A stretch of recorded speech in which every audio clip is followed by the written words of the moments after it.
This 39 Dunedin News Bulletin proudly brought to you in association with Alex Campbell's Menswear.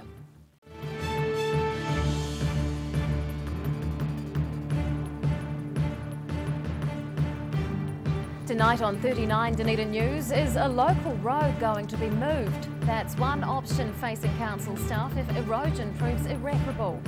A substantial cash injection for local cycleways pleases councillors, but where will it be spent? And the generosity of some individuals is being praised for keeping our communities running.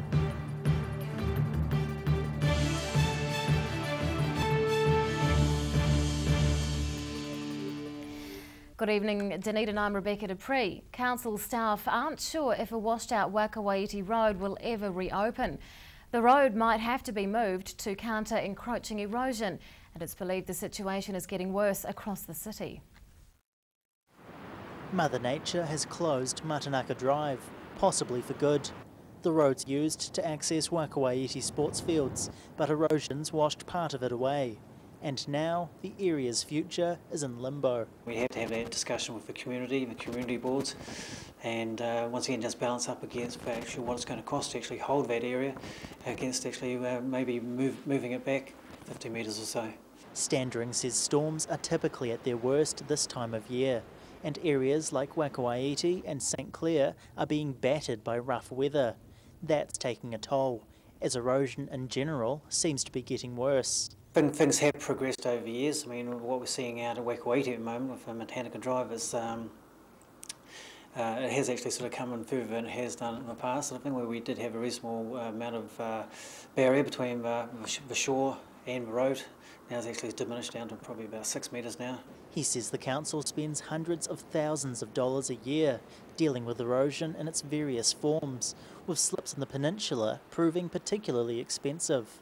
And the council monitors areas like this one closely, keeping an eye on sand levels, as there's potential for erosion to affect more areas. We monitor around some of our coastal roads, and yes, there is sometimes around the back bays or a peninsula when we do get some sort of eating wave there, but not necessarily have the high tides or the wave action that some of these other more exposed sort of foreshores do. Standring's unsure of what the future holds for this road, but what's certain is erosion's a growing problem for Dunedin and the City Council. David DeLorean, 39 Dunedin News. A fire which destroyed a panel-beating business and $500,000 worth of vehicles is being ruled as an accident. Fire investigators have spent more than a week examining the burnt-out remains of bodyline collision panel and paint. They've ruled the fire is not suspicious, and now the owner's insurance will kick in. The Wharf Street business went up in flames last week. It was attended by fire crews from all local stations who focused on containing the blaze, and it took several days before the property could safely be entered for examination. No other properties were damaged by the fire. Dunedin is benefiting from the single biggest cycling investment in New Zealand's history. The government is allocating just over $6 million to the development of more local cycleways, and that's got authorities' figures excited.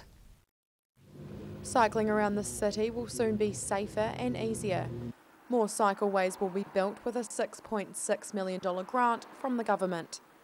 Local authorities are expected to contribute $2.6 million to the work. And City Councillor Kate Wilson says provisions are at the ready. We'd had word during the annual plan that it may be a possibility. We went into grey papers and confidential because we couldn't pre-release it, and we've set a budget that allows for it to happen, and we've budgeted our rates increase for this, to our contribution towards it. She says the government funding for Dunedin is a small amount when compared to what other main centres are getting. It's $100 million over 3 years throughout the country. Christchurch, obviously, with the rebuild is getting more. Some people say, oh, that's because it's flatter. No, we're actually really flat in a lot of these areas, and once you put in things like the Wangatui Tunnel project and the Caversham Tunnel, Dunedin will be flat from Allenton right through to Aramoana. Government expects local authorities to drive the cycling initiatives. And Wilson says after issues with the South Dunedin cycle network, the council's better prepared to tackle new projects. We possibly have to be pushed more by cyclists about, and we need to maximise how we're going to get cyclists out to understand how exciting it can be. So I think we've got some learning, we've all got some things to learn, and that I think we'll be stopping and just taking some time to ensure that we've maximised those understandings before then. She says new cycleways will go into high-density areas, most likely the central city and Northeast Valley, linking the CBD and harbour communities over the next 3 years. Ruby McAndrew, 39, Dunedin News. A senior pupil at King's High School is one of just 6 selected to represent New Zealand at an international science school. The Year 13 pupil will travel to Sydney in the next few days to attend the prestigious 2-week science program. It's being held at the University of Sydney and comprises 145 top science pupils from 8 countries. The local teenagers' participation is fully funded through the government, the Royal Society of New Zealand and the University of Sydney. The volunteer spirit is thriving in Dunedin, as witnessed by members of a local non-profit group. Their comments come as tertiary students mark National Volunteer Week by helping a range of residents. And that generous attitude is being praised for keeping the community running. With donations flooding in, Scarfies man the stand at Otago Polytechnic. They've been inundated with food, money and bedding for several community organisations. It's all for National Volunteer Week, and those involved say they're happy to give their time. It's really lovely actually. It's always nice to give back to the community, and there's such lovely causes, so it's great. Elsewhere in the city, Volunteering Otago's held a morning tea to thank residents who regularly donate their time. Manager Anna Clare says thousands do so each week, helping countless people and keeping hundreds of organisations afloat. And she says even annual events like the city's Midwinter Carnival rely heavily on volunteers. And it really makes a huge difference. You might think it's something small for you, but in the life of someone else it can be a really big deal that sometimes you may not even realise. No matter what your skills are, or you think you don't have any skills, there is something out there for you to do, and it's just a matter of finding it. Claire says more than 1 in 5 locals volunteer in some capacity, which is great for the community. And the generosity's been especially useful this month as residents recover from widespread flooding. There were lots and lots of people that came out to help with that spontaneously. When there's not a big event, there's volunteering that happens every single day. Things just would come to a standstill if volunteers didn't help. Claire praises all volunteers, like these Scarfies, and hopes National Volunteer Week prompts even more to follow their lead, for everyone's benefit. David DeLorean, 39, Dunedin News. Still to come on 39 Dunedin News, we speak with the man behind a petition to save the poisons helpline, and a New Year celebration gives local school children the opportunity to experience different cultures. Pregnant? Need to talk? 24 hours a day, 7 days a week. Pregnancy counselling services are here to help. It's free, it's confidential. Call us now on 0800 773 462.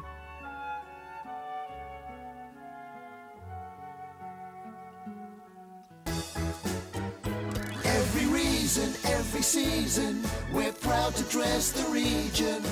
Alex Campbell Menswear, it fits.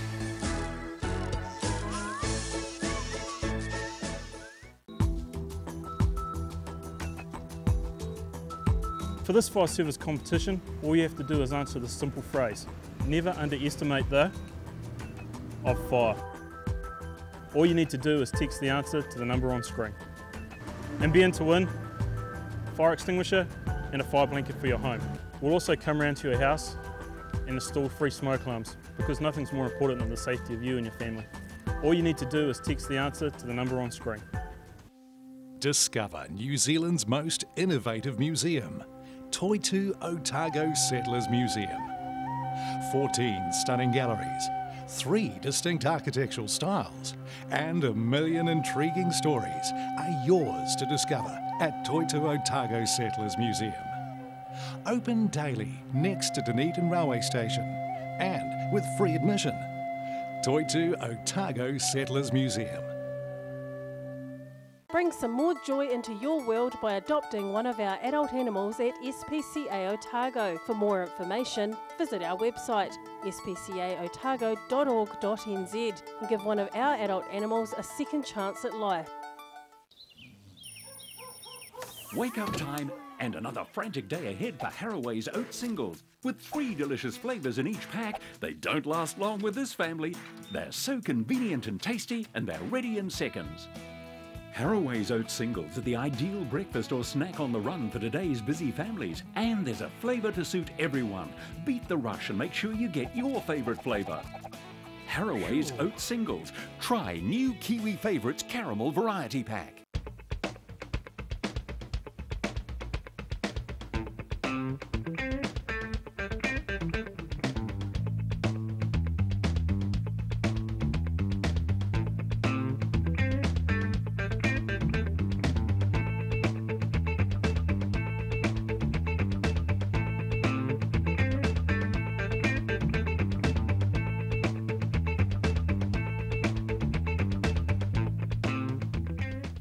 For 30 years, Southern Clams have harvested New Zealand littleneck clams in the coastal waters of Otago. Hand harvesting to order at the right place and time ensures perfection of every clam you eat. New Zealand littleneck clams, harvested for you by Southern Clams. Moving around the corner, overseas, Best Removals Otago Limited, specialists in household removals and business relocations, as well as packing materials, secure storage.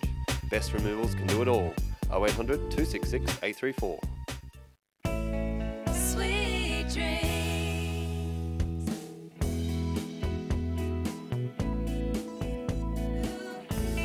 Sweet dreams.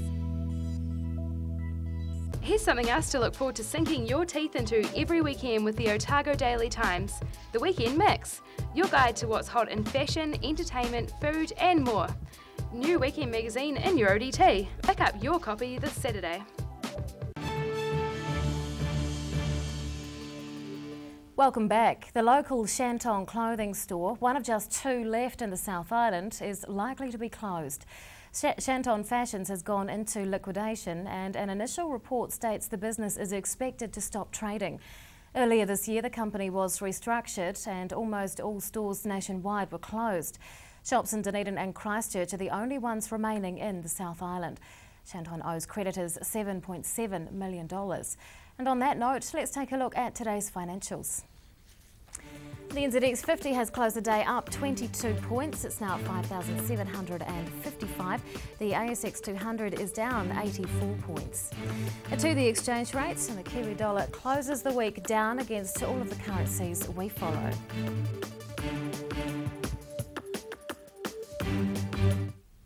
After much uncertainty, the National Poison Centre in Dunedin will continue to deliver a poisons helpline. Dunedin North MP David Clark set up a petition for the National Service to be retained in the city, and he joins us to discuss the outcome. Good evening. Good evening, Rebecca. Now, are you surprised by the outcome? I am very pleasantly surprised. It is a really good outcome. It's great for Dunedin, and it's actually great for New Zealand too. The original proposal was to roll a whole lot of helplines into one service, without really thinking about the consequences in terms of the poison helpline. Why are you surprised at the outcome?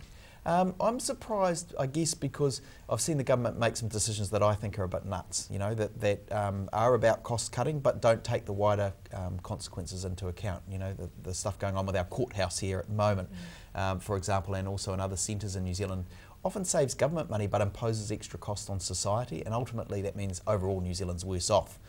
So this is a good outcome. So good on the government. It's nice to be able to say they've done a good job this time. Tell us about the role that the Poison Centre plays. Well, the Poison Centre is a group of expert toxicologists who maintain a database that's used widely across Australasia. And that database is accessible to them. They're constantly updating it. So that when somebody rings up and says, my kids swallowed a whole bunch of pills that I don't know what they were, or that they've drunk some Genola or whatever it is, they're on the line. They answer 80% of calls within 20 seconds, and they are right there, and they're all go. And actually, experts use them too. So A&E rings them up, you know, in an emergency situation. When time is critical, they're there on the end of the line. Why is it important that this helpline stays in Dunedin? Well, it's important it stays in Dunedin because this is where the expertise is. The University of Otago, as a part of its social good contribution, it maintains that database mostly at its own cost. The government contributes some money to it, And there was a very real risk that if the government stopped contributing to it, the whole thing would fall over and it would be lost. And that would mean that those products that are New Zealand specific, the brand names we all know and love, would you know, we don't know what the makeup of them is in the way that the toxicologists do. So if the service was gone, people across Australasia ringing up a generic helpline would say, I've swallowed some XYZ, and you'd get people on the line going, okay, let me transfer you, just hold the line, caller, and meanwhile the child's on the ground frothing at the mouth. A pretty horrific situation. So maintaining that expertise we have, allowing, making sure that wasn't lost was key to this. Now you generated a petition. When did that start? It started about a year ago. And it gathered several thousand signatures. There was, I think, you know, the important thing, it was part of a wider campaign that involved letters to the editor, involved, you know, writing. I wrote some articles and got into some industry publications and so on. Got a little bit in the government's grill. They knew that they really had to look long and hard at the issue and decide whether it was sensible to put this line in with the wider proposal. So their funding will continue? Their funding will continue. I'm confident that from the people I've spoken to who are involved, that this is a really good outcome. They've worked together, groups who are in the helpline area, and there will be some job losses. I've nothing against cost cutting where it makes sense. The good thing is that the real expertise that New Zealanders count on in those critical situations has been preserved. Is the future of the National Poison Centre secure? Well, I hope it is for the foreseeable future. These kinds of exercise that the Ministry of Health's gone through are long and time-consuming and costly. You only do it when you think a real shake-up is necessary. They've done that shake-up. I hope that they'll be safe and secure for a while. I think the university is keen to continue with the contribution it makes to society, that it can say it's doing a good job as well in contributing to wider society. As I said at the beginning, it's a good outcome for Dunedin, and it's great for New Zealand. It is a great outcome. Dunedin North MP David Clark, thank you so much for your time. Thanks, Rebecca. After the break on 39 Dunedin News, we'll take a look at who's playing who in this weekend's Premier Club rugby matches and the results of our online poll-in. Details next.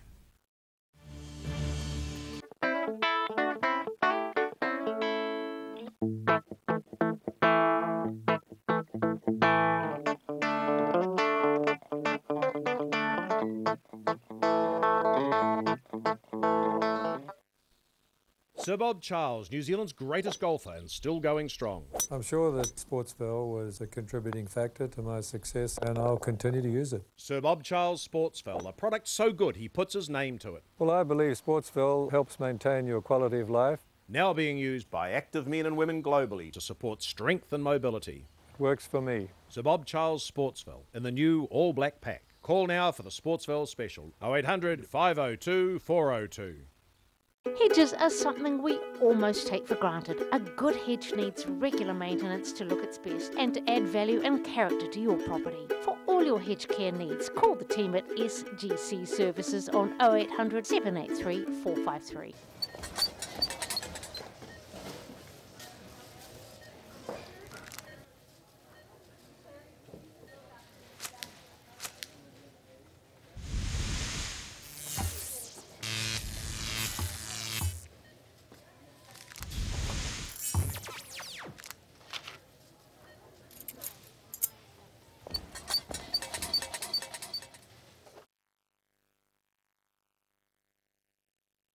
Got a hankering to create? Then head on down to Needle and Thread at 441 Princess Street. Needle and Thread is your first choice for a great range of quilting, sewing, knitting, supplies and tuition. With so many options, you will be inspired. Needle and Thread, phone 479 2771.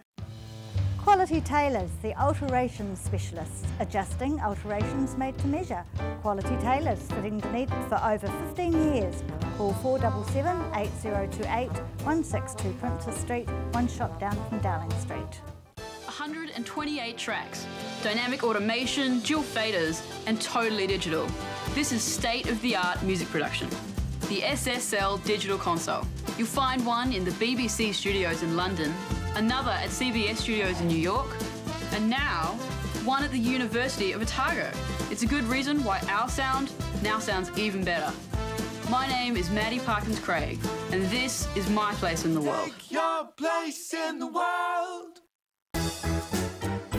Every reason, every season, we're proud to dress the region. Alex Campbell Menswear, it fits.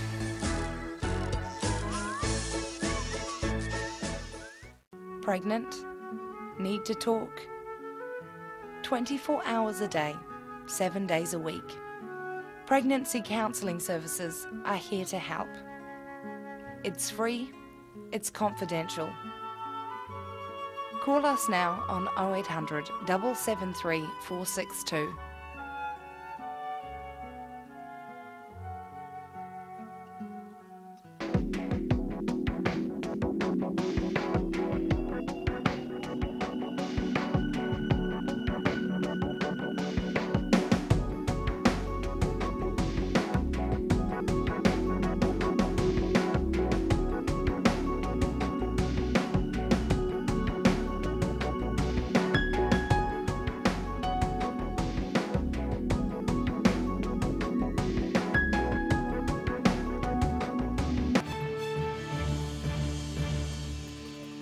Welcome back. Pupils of a local primary school are staging a concert to celebrate the Maori New Year. Their performance is one of many events planned throughout the city for Matariki, and it's giving children the opportunity to explore different cultures through song and dance. Giving the All Blacks a run for their money. Bathgate Park School pupils take to the stage after weeks of practice, celebrating Puaka Matariki, the Māori New Year. In principal, Whetu Cormac says it's the culmination of a month's education about the event's local meaning. So obviously across the country iwi celebrated in different ways. So we're taking the Ngāi Tahu perspective and looking to Puaka, which is one of the stars for Ngāi Tahu, and they've been acknowledging and celebrating who it is to be Māori, and it's a significant time in the Māori calendar. He says it's important to make learning fun for primary school children, and the concert is a platform for pupils to show off what they've learned in an entertaining way. So to acknowledge and celebrate, it's all around the arts, so visual arts, dance, drama, and there's performances today, so that's really motivated the children to be thinking about what Puaka Matariki means for us as children at Bathgate Park School and our wider community. And it's not just Māori traditions being celebrated. Cormac says all cultures within the school are acknowledged during Matariki. And special guest Matiria Ture is impressed. Māori culture belongs to everybody in this country, and we are sharing it as much as we can with as many people as possible, including the celebrations of Matariki, what a Māori New Year looks like, what the Seven Sisters are all about, and just being part of each other's lives and each other's culture is great. The month-long Matariki festivities are winding down. But based on the enthusiasm at this school, the next Māori New Year will again be cause for celebration. Ruby McAndrew, 39, Dunedin News. The Southern DHB is expected to have a deficit of more than $40 million in the coming financial year. And some residents are concerned local health services will be cut or compromised as a result. This week's 39 Dunedin News online poll asked if you're worried about the provision of local health services. 89% of you are, but 11% of you are cool, calm and collected. The City Council has revealed its provisional new alcohol rules. They include a 9 p.m. limit on the sale of alcohol from off-licence premises such as supermarkets and liquor stores. Next week's 39 Dunedin News online poll asks if you feel that off-licence premises should be banned from selling alcohol after 9 o'clock. You can vote at our website dunedintv.co.nz. Let's now take a look at the weekend draw for the Premier Local Club Rugby competition. Dunedin will look to bounce back from last week's loss, taking on Kaikorai at Bishop's Court. Zingari Richmond is up against University A at Monticello, while winless Green Island fights for a victory against Alhambra Union at Miller Park. Tyree and Southern are both eager for a win following respective losses last week, and they'll battle it out at Peter Johnstone Park. Meanwhile, top-ranked Harbour will play Pirates at Hancock Park. And we'll have all the results of these games in Monday's bulletin. And now recapping tonight's top stories on 39 Dunedin News.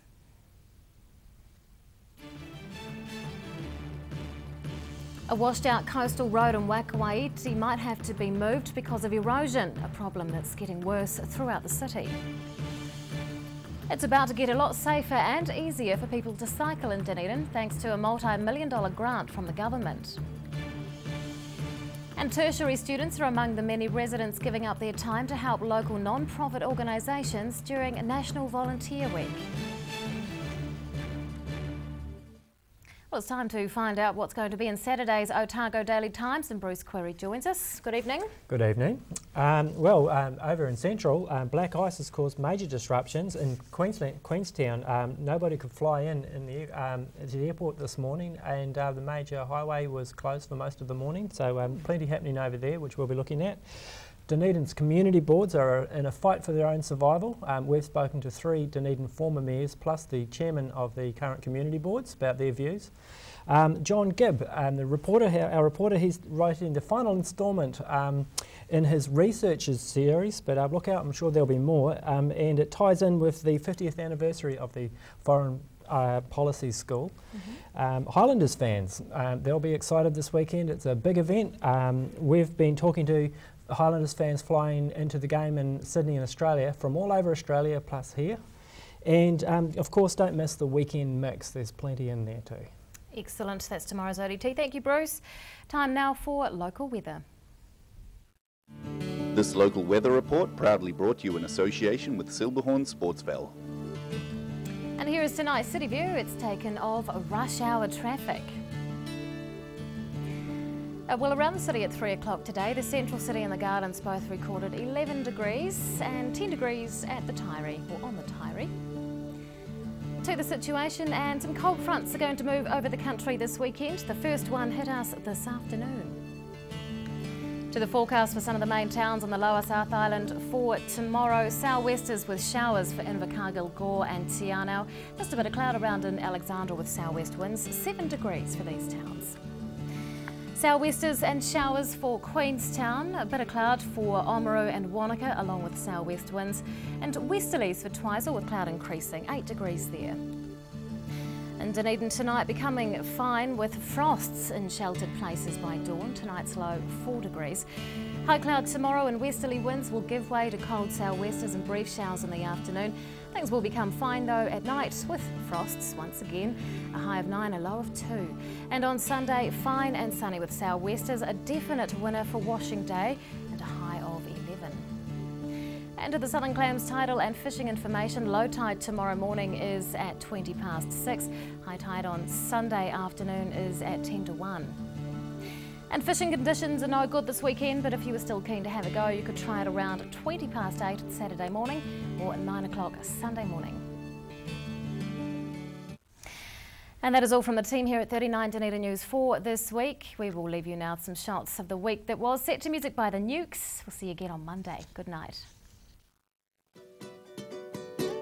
It seems a long, long way from anywhere to a port.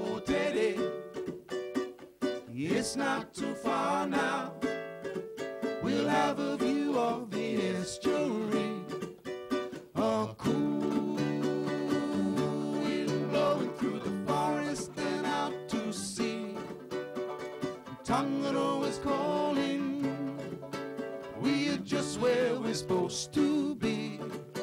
In a portere, place that was made for you and me.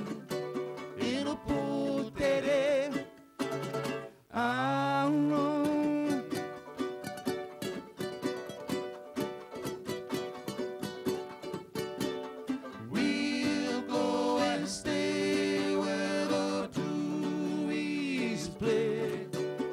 Away, away, away, away, away from everyone else. We'll light up the spark. We'll sing and play guitar. Thank you, Bruce.